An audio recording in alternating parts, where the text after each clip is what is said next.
Kita beralih ke Yogyakarta pasca aksi protes ratusan pedagang teras Malioboro II. Aktivitas wisata di kawasan Malioboro, Yogyakarta berjalan normal seperti biasa. Banyak pula wisatawan yang mampir di sentra belanja teras Malioboro II untuk berbelanja oleh-oleh khas Yogyakarta. Suasana di kawasan wisata Malioboro terlihat normal. Wisatawan dari berbagai daerah maupun mancanegara terlihat lalu lalang seperti biasanya. Selain menikmati suasana di sepanjang jalan Malioboro, wisatawan juga menyempatkan diri mampir ke teras Malioboro II untuk berbelanja oleh-oleh khas Yogyakarta.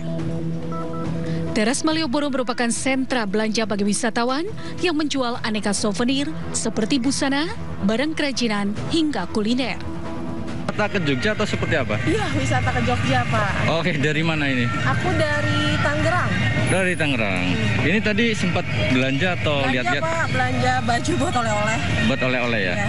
Oke, kemana aja selama di Jogja ini? Aku udah ke alun-alun. Oke. Mana ya, baru sampai Malioboro aja sih, orang baru datang tadi sore. Sebelumnya pada Sabtu malam lalu, ratusan pedagang menggelar aksi protes mendesak untuk bisa kembali berjualan di selasaran Jalan Malioboro.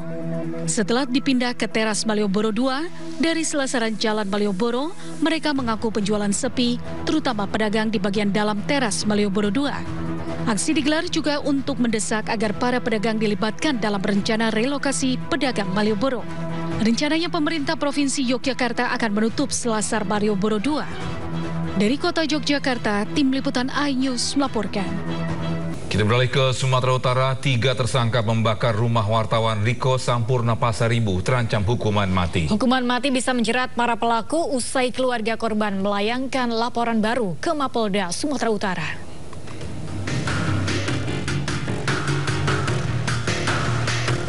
Keluarga besar Sampurna Pasaribu, wartawan Tribrata TV yang tewas dibakar, melaporkan 3 tersangka dengan pasal hukuman mati. Laporan ini dilayangkan ke Mapolda Sumatera Utara oleh keluarga 2 orang adik Sampurna Pasaribu. Keluarga berharap tersangka mendapat hukuman yang setimpal, sementara seluruh pelaku yang terlibat bisa diungkap secara transparan. Yaitu kesamaan di hadapan hukum itu benar-benar diterapkan dalam kasus ini, begitu. Jadi kita akan terus mengawal ini sampai ke proses persidangan nanti. Makanya yang sudah tertangkap saat sekarang ini sebaiknya segera mengaku siapa kemudian yang menjadi otak pelaku dan lain-lainnya terhadap kasus ini. Sementara itu dari hasil penyelidikan polisi, 2 eksekutor Rudi Apri Sembiring dan Yunus Syaputra menerima upah sebesar Rp1 juta dari otak pelaku bebas ginting. Besaran upah setelah dilakukan pekerjaan oleh 2 eksekutor, ini masing-masing mereka mendapat Rp1 juta dari B. Hingga kini polisi masih mendalami motif peristiwa dan dugaan keterlibatan oknum aparat dalam kasus ini. Dari Medan, Sumatera Utara, Aminur Rasid, iNews melaporkan. Sementara itu, polisi menangkap dan menahan 2 penganiaya wartawan saat sidang keputusan mantan Menteri Pertanian Syahrul Yassin Limpo. Keduanya ditangkap polisi berdasarkan rekaman CCTV.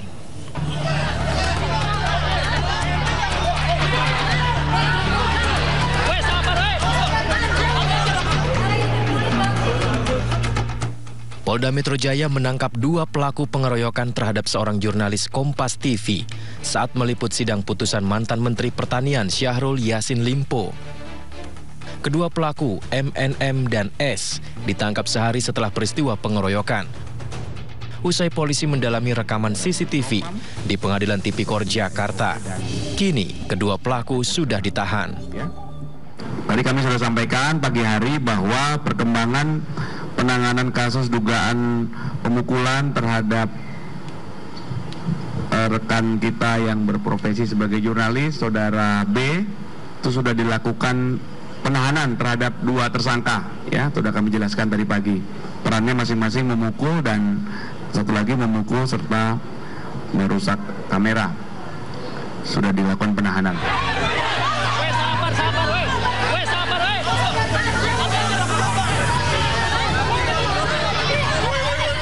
Sebelumnya kericuhan terjadi usai sidang vonis SYL Kamis pekan lalu.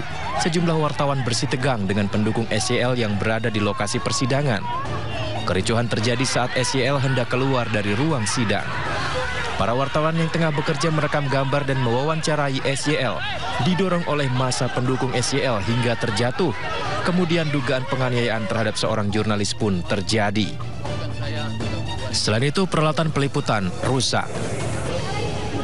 Pemirsa, saatnya kita simak pantauan arus lalu lintas dan kami telah terhubung dengan Brigadir Putri Cikita dari NTMC Polri yang kini berada di kawasan Semanggi, Jakarta Selatan. Ya, halo Brigadir Putri, bagaimana pantauan arus lalu lintas dari tempat Anda melaporkan? Silakan.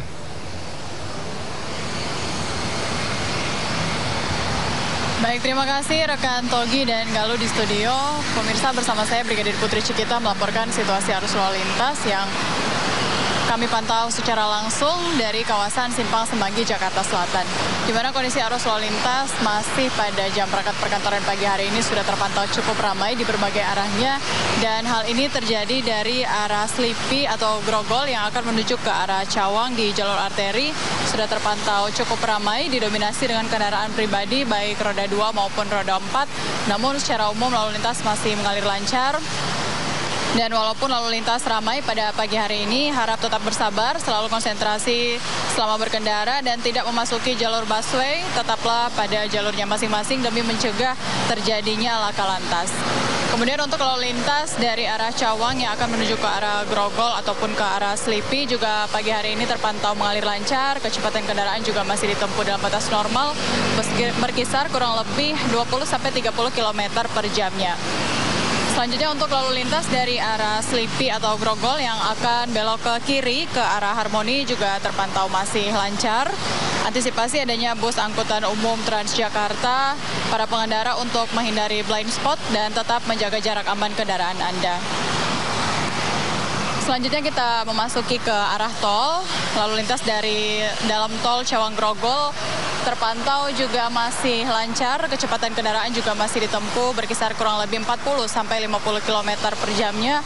Begitupun untuk arah sebaliknya Grogol Cawang juga masih dalam keadaan lancar. Dan sementara di bawah flyover kendaraan dari Bundaran HI atau Bundaran Senayan yang akan menuju ke arah Blok M pada pagi hari ini juga terpantau lancar. Namun untuk lalu lintas diprediksi akan terus meningkat pada jam berangkat perkantoran pagi hari ini.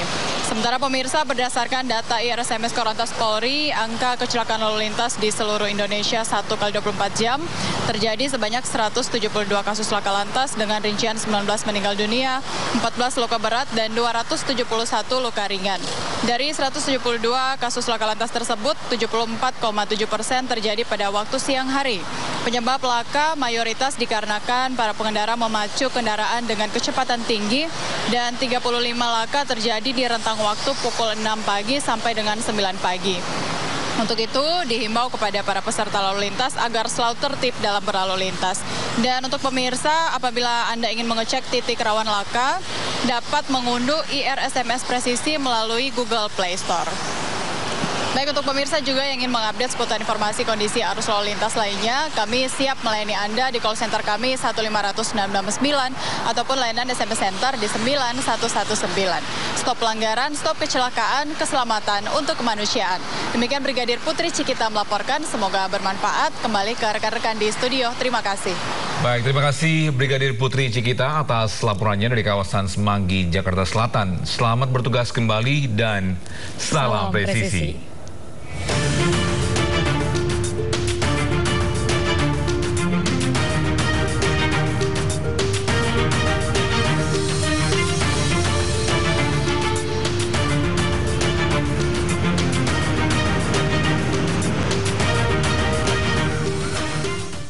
Beralih ke informasi lain, pemirsa, Menteri Energi dan Sumber Daya Mineral membantah adanya pembatasan BBM bersubsidi. Ya, meski demikian Arifin menyebutkan pembatasan pasti akan dilakukan untuk memastikan penerimaan subsidi tepat sasaran. Gitu Pak. Pak mau Pak. Menteri Energi dan Sumber Daya Mineral Arifin Tasrif memastikan pemerintah tidak akan menerapkan pembatasan BBM subsidi pada 17 Agustus 2024 mendatang. Arifin menyebutkan saat ini pemerintah masih melakukan pengkajian pembatasan BBM subsidi agar tepat sasaran. Tidak hanya pembatasan BBM, Arifin juga menyebutkan harga subsidi tidak berubah. Iya kan kita mau tepat sasaran ini ya kan, minta ini lagi diperdalam. Tapi untuk BBM yang mana sih Pak? Solar kah? Ya semua kan yang subsidi. Kan mau di ini dulu. Enggak, masih harus di antara 3 menteri kita baru ke perekonomian ya. Belum ketemu bertiga menteri. Solar mau dibahas lagi, Pak. Pemerintah juga masih mengkaji alternatif penggunaan BBM lain yang rendah emisi. Dari Jakarta, Ade Firmansyah, iNews melaporkan. Pemirsa, pengusaha Yusuf Hamka atau kerap disapa Babah Alun mengaku siap jika disandingkan dengan Kaisang di Pilkada Jakarta. Ya, wacana duet Kaisang Babah Alun atau Kabah ini tersebut digaungkan setelah Golkar menawarkannya sebagai pasangan Kaisang.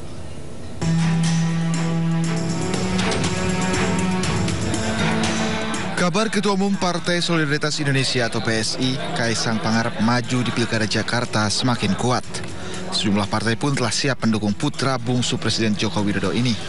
Bahkan Ketua Umum Partai Golkar, Erlangga Hartarto, telah menyiapkan sosok pengusaha Yusuf Hamka untuk mendampingi Kaisang jika bersedia maju di Pilkada Jakarta 2024. Sehingga tantangan utama Jakarta adalah infrastruktur.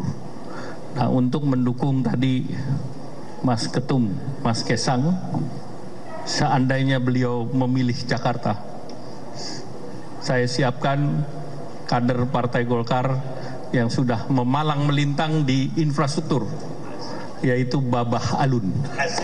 Mana Babah Alun? Jadi itu pembahasan, kita banyak punya waktu, tidak terburu-buru, kita akan berbasis ilmiah kepada survei. Dan tentu kita juga harus bicara dengan Koalisi Indonesia Maju. Adapun pengusaha Yusuf Hamka menyatakan siap jika sudah menjadi keputusan partai. Cuma bisa bilang, ini nggak salah Pak, saya nggak punya logistik. Logistik saya bukan buat bagi-bagi rakyat. Saya bilang, wah, saya bilang ini udah perintah katanya. Oh iya, saya bilang perintah saya tetap jalankan. Nah, kalau rakyat membutuhkan logistik sama saya nggak pernah menjanjikan logistik buat rakyat. Saya menjanjikan kesejahteraan kalian pasti akan lebih baik. Ya, sekolah gratis, ya kan. Insya Allah, makan pun saya sudah melakukan. Warung nasi kuning Babah Alun ini udah dari tahun 2018, dari Februari. Saya ditanya, konsepnya apa? Seluruh kelurahan saya bikin warung nasi kuning. Kaisang memastikan PSI dan Golkar akan berkolaborasi untuk pilkada di sejumlah daerah. Namun uniknya, dalam sebuah pantun, Kaisang menegaskan PSI dan Golkar akan berseberangan khususnya untuk pilkada Banten. Kami juga tadi seperti yang Pak Erlangga bilang, kami beberapa daerah akan berkolaborasi. Salah satunya tadi adalah Semarang dan kemungkinan juga nantinya di Jakarta. Tapi izin Pak, saya punya satu pantun. Jalan-jalan ke Palmerah. Cakepnya kayaknya kurang semangat ya. Saya ulang ya. Jalan-jalan ke Palmerah. Jangan lupa beli jinten. Memang Golkar dan PSI ini berkolaborasi di beberapa daerah. Tapi mohon izin Pak, kami akan berseberangan di Banten. Dari Jakarta, Tim Liputan iNews melaporkan. Ya pemirsa, di Antogi kita akan kembali memberitakan kasus yang masih terus diperbincangkan oleh masyarakat berkaitan dengan kematian Vina dan Eki usai bebas dan kembali ke kampung halaman. Mantan tersangka pembunuhan Vina, Peggy Setiawan, banjir hadiah. Ya, Peggy mendapat hadiah sepeda motor dari seorang pengusaha durian asal Tasikmalaya, Jawa Barat.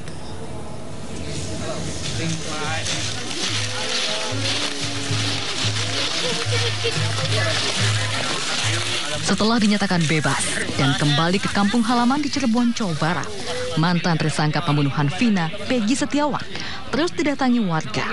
Mereka ingin bertemu langsung dengan Peggy untuk mengucapkan selamat dan berfoto bersama. Ini motornya dan ini surat-suratnya BPKB sampai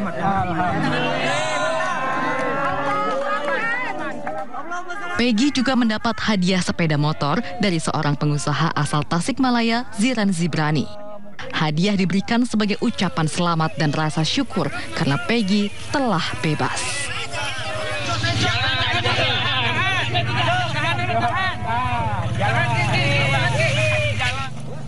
Peggy pun mengaku senang dan akan menggunakan sepeda motor ini untuk keperluan sehari-hari.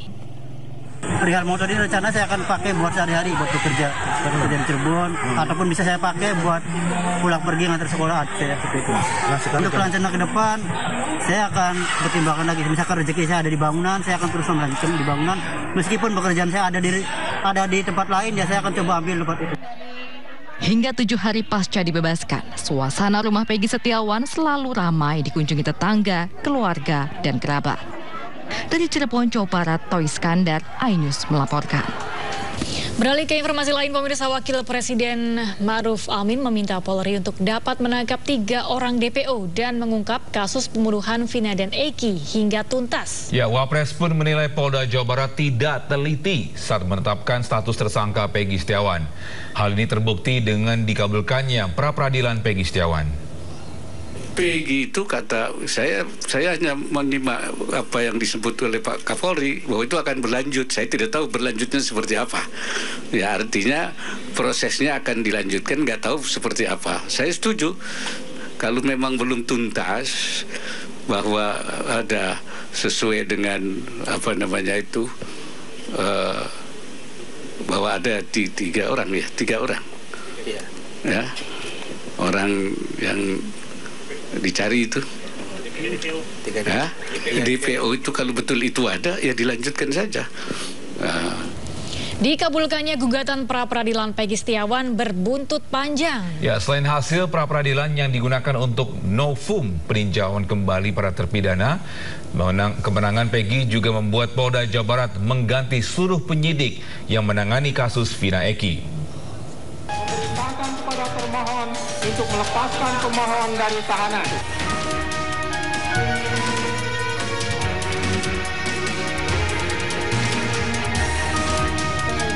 Kemenangan Peggy Setiawan, mantan tersangka kasus pembunuhan Vina Eki di sidang pra-peradilan berbuntut panjang.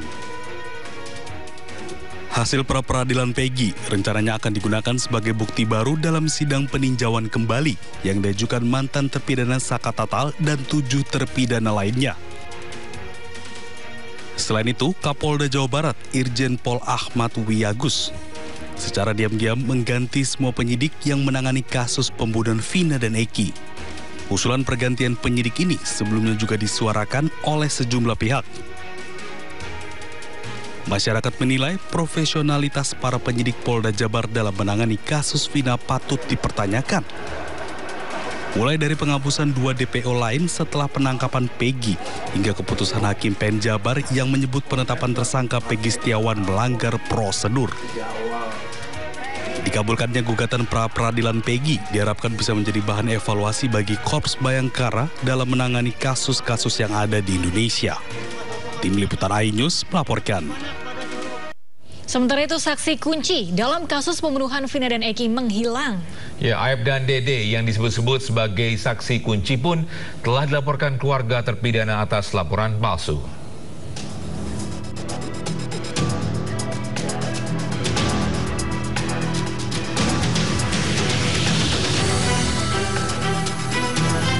Usai sidang pra-peradilan membebaskan Peggy Setiawan, kasus pembunuhan Vina dan Eki kian memanas. Peggy bebas, para terpidana yang masih mendekam di penjara percaya diri mengajukan peninjauan kembali. Satu persatu terpidana mulai melakukan perlawanan. Kini, beberapa saksi seakan menghilang, menambah ruwet penyelidikan. Aep dan Dede yang disebut sebagai saksi kunci tidak terendus keberadaannya. Pada kesempatan lain, Marliana kakak Vina meminta polisi juga memeriksa saksi teman Vina bernama Mega yang disebut sebagai orang yang menjemput Vina pada hari kejadian. Pengennya saya sih ya mencari ya. Nah, tetaplah mencari karena kan memang keluar dari rumah itu kan sama Mega. Kemana-kemananya berarti kan dia yang tahu. Muncul nama baru yang akan dijadikan saksi. Akankah membuat kasus pembunuhan Vina dan Eki menemui titik terang? Kini, polisi harus mencari tersangka lain dengan alat bukti yang kuat, sehingga kasus ini bisa menjadi terang benderang. Tim Liputan iNews melaporkan. Kita ke informasi lainnya, pemirsa. Bangunan Masjid Fatimah Umar di Kota Makassar, Sulawesi Selatan dijual pemilik lahan seharga 3,5 miliar rupiah. Warga dan pengurus masjid berharap masjid tersebut tidak berubah fungsi jika nanti terjual.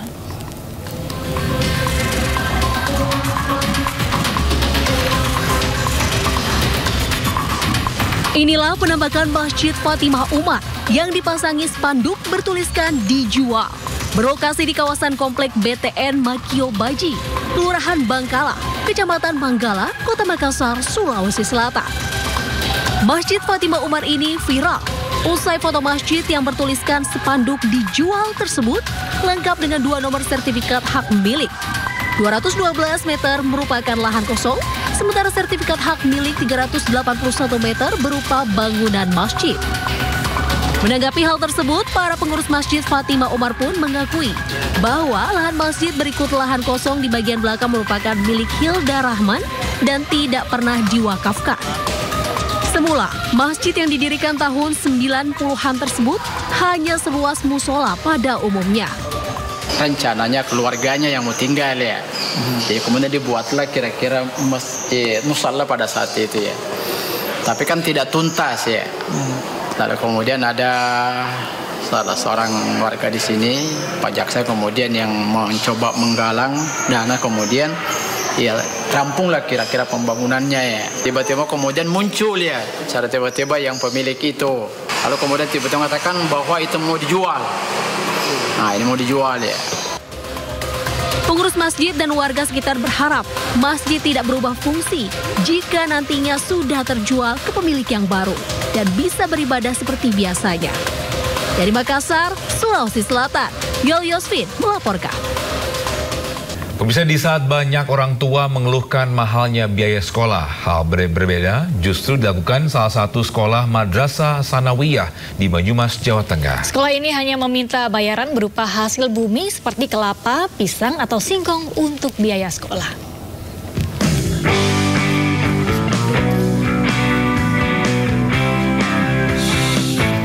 Orang tua bersama anaknya yang akan mendaftar sekolah di MTS Pakis Dusun Pesawahan, Desa Gunung Gurah, Kecamatan Cilongok, Banyumas, Jawa Tengah ini terlihat berbeda. Para orang tua juga membawa hasil bumi atau pertanian seperti singkong, talas, kelapa, serta pisang. Hasil bumi inilah yang akan digunakan mereka untuk biaya mendaftar menjadi murid baru di sekolah yang terletak di wilayah terpencil di lereng Gunung Slamet ini. Setidaknya ada 14 anak yang mendaftar sebagai siswa baru di MTS Pakis Dusun Pesawahan. Mereka pun merupakan anak-anak dari keluarga yang kurang mampu seperti buruh tani serta penderes nira. Mereka juga merupakan anak-anak yang tidak bisa melanjutkan sekolah formal karena tak memiliki biaya untuk bersekolah di sekolah swasta. Seperti layaknya pendidikan umum, MTS Pakis Pesawahan ini juga memberikan pendidikan formal bagi siswanya. Pembayaran menggunakan hasil bumi ini untuk meringankan beban orang tua murid. Soalnya nggak bayar. Nggak bayar? Gratisan. Terus dekat nggak Bu dari rumah Ibu? Jauh. Oh, jauh juga? Jauh. Tapi kalau dibanding sama sekolah-sekolah yang lain Bu, negeri gitu di bawah itu lebih jauh juga? Ya, dekatan ini deh. Oh, lebih dekat. Terjangkau ya Bu ya? Alhamdulillah kita masih memberlakukan daftar ulang atau pendaftaran siswa baru itu dengan hasil bumi. Alhamdulillah ada yang kelihatannya memang singkong baru petik jadi masih basah kayak gitu, ada yang bawa aneka sayuran, bahkan ada yang bawa beras. Ya memang masyarakat orang tua di Desa Gunung Gurah dan Desa Sambirata ini sebagian besar petani. Proses pendaftaran di sekolah ini juga cukup sederhana. Orang tua bersama anaknya ini hanya mengisi daftar riwayat hidup. Kemudian mereka mendapatkan peralatan sekolah seperti baju, seragam, buku, serta alat tulis. Dari Banyumas, Jawa Tengah, Salahuddin Ayubi melaporkan. Ya, sementara itu ratusan warga kota Yogyakarta menyerbu tempat pembuangan sampah sementara di Jalan Brigjen Katamso. Warga mengaku kesulitan membuang sampah pasca penutupan tempat pembuangan sampah terpadu TPST di Piungan, Bantul.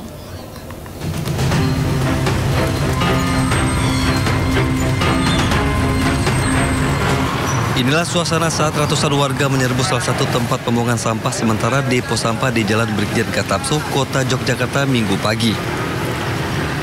Warga ramai-ramai mendatangi depo untuk membuang sampah dengan cara dilempar karena waktu yang dibatasi.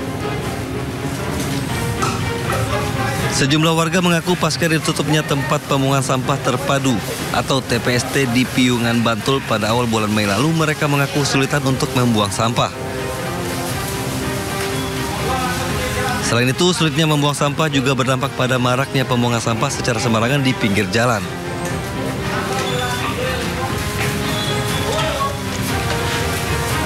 Numpuk di rumah dong, numpuk kemudian bau, lah itu agak susah. Kalau harapannya sebagai warga gimana? Harapan sebagai warga ya malah itu ditangani, karena bagaimanapun juga untuk polusi. Kayak buang sampah sembarangan aja gitu toh. Kayak contoh-contoh di pinggir jalan banyak sampah. Keadaan ini banyak dikeluhkan warga karena menimbulkan polusi udara, merusak pemandangan dan kebersihan lingkungan. Warga berharap darurat sampah yang terjadi di kota Yogyakarta dapat segera diatasi sehingga warga tidak kesulitan lagi untuk membuang sampah dan situasi kembali normal. Dari Yogyakarta, Gunanto Farhan, Ainus melaporkan. Pemirsa, Satuan Lalu Lintas Polres Jakarta Barat menggelar razia Patuh Jaya di kawasan Tomang, Jakarta Barat. Akibat razia ini banyak pengendara motor yang putar balik dan nekat melawan arus.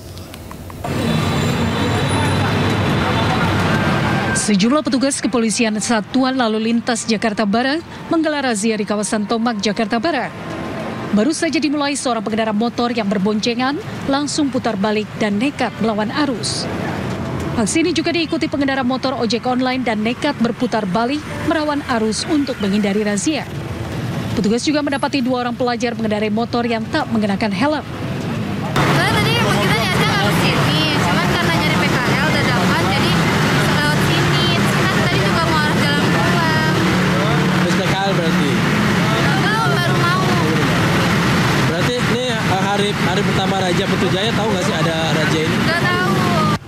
Razia Patuh Jaya 2024 kali ini banyak sekali temuan pelanggaran pada plat nomor, tak mengenakan helm, dan nekat lawan arus.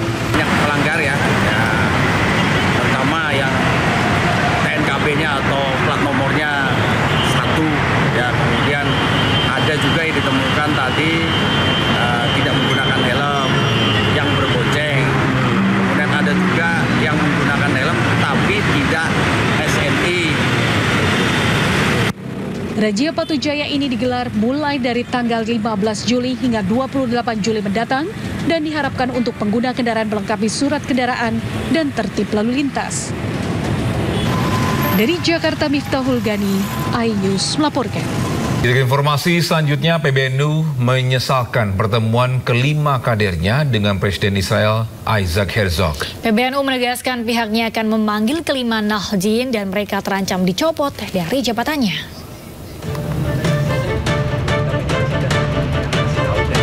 Ketua Pengurus Besar PBNU, Syafiq Ali, menyesalkan pertemuan 5 Nahdien dengan Presiden Israel Isaac Herzog. Syafiq mengatakan kunjungan mereka tidak mewakili sikap PBNU terhadap Israel dan masih mempertanyakan motif pertemuan tersebut. Syafiq menjelaskan tidak mengetahui siapa pihak yang mensponsori kadernya dalam pertemuan tersebut. Syafiq menegaskan sikap PBNU tetap mendukung Palestina dan mengecam agresi Israel di Gaza. PBNU mengkonfirmasi kelima anggota sudah tiba di Indonesia dan terancam dicopot dari keanggotaannya. Kami tidak tahu persis dan saya kira kalau nyampe ada komitmen-komitmen yang itu bertentangan dengan semangat untuk memerdekakan Palestina, tentu akan ada sanksi dari organisasi. Dan paling terberat mungkin Pak, sanksi yang akan... Ya, namanya sanksi terberat kan biasanya pemecatan, karena kan bukan sesuatu yang bisa dibilang pidana sehingga. Atas kasus ini, PBNU hari ini akan memanggil kelima kadernya untuk klarifikasi dan menemui Ketua PBNU. 5 anggota NU tersebut diantaranya Zainal Ma'arif, Munawir Aziz, Syukron Ma'mun, Iza Anafisa Dania, Dam Nurul Bahrul Ulum. Dari Jakarta, Syahri Zazanski, Muhammad Khairuddin, Jaka Samsa melaporkan. Pemirsa, isu mundurnya Gibran Raka Buming Raka dari jabatannya sebagai Wali Kota Solo semakin santer di publik. Saat ditanya mengenai hal ini, putra sulung Presiden Joko Widodo itu meminta masyarakat untuk menunggu.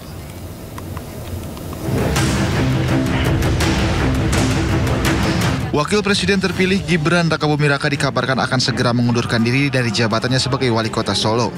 Mengenai isu mundur dari Wali Kota, putra sulung Presiden Joko Widodo ini hanya menjawab singkat. Gibran meminta masyarakat menunggu. Ini yang terakhir, Mas, buat pelantikan sebagai Wali Kota dengan Ya nanti lihat ya, oke. Nanti segera diisi ya. Tunggu dulu ya. Diketahui Gibran dilantik menjadi wali kota Solo pada 26 Februari 2021. Baru menjabat sekitar 2,5 tahun, Gibran pun kemudian menjadi pendamping Prabowo di Pilpres 2024. Gibran terpilih sebagai wakil presiden dan akan dilantik pada Oktober 2024. Pemirsa, wakil presiden terpilih Gibran Rakabuming Raka melakukan pelantikan kepada 129 ASN di lingkungan pemerintahan Kota Surakarta, Jawa Tengah. Mutasi besar-besaran ini adalah yang terakhir sebelum ia mengundurkan diri dari wali kota untuk menjabat sebagai wakil presiden. Wali Kota Solo yang juga Wapres terpilih Gibran Rakabuming Raka Senin siang mengambil sumpah janji terhadap 129 ASN dari berbagai organisasi perangkat daerah di Kota Surakarta. Salah satu pejabat yang dilantik adalah ex-ajudan Jokowi periode pertama menjabat Wali Kota Solo, yakni Herwin Tri Nugroho Adi. Herwin sebelumnya menjabat Kepala Bagian Protokol Komunikasi dan Administrasi Pimpinan Setda Solo dan kini menjabat Camat Lawean. Pemkot Surakarta mencatat saat ini masih ada beberapa dinas yang memiliki kekosongan jabatan seperti Dinas Sosial dan Dinas Perumahan Kawasan Pemukiman.